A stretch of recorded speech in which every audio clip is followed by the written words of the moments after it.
Click Auto Programming. Select the appropriate welding head model. Enter the pipe diameter and wall thickness.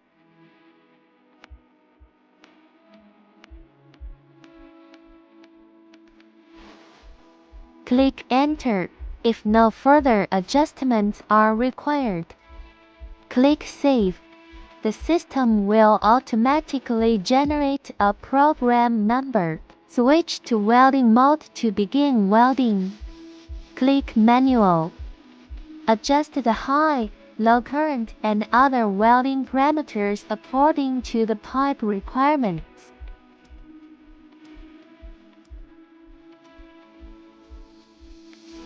Click Selection Program.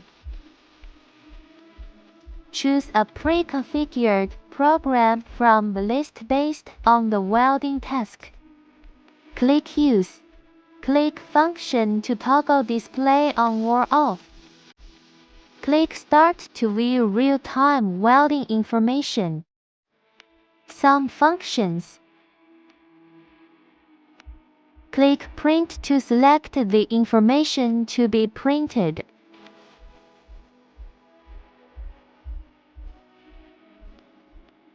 Click More to adjust additional configuration options.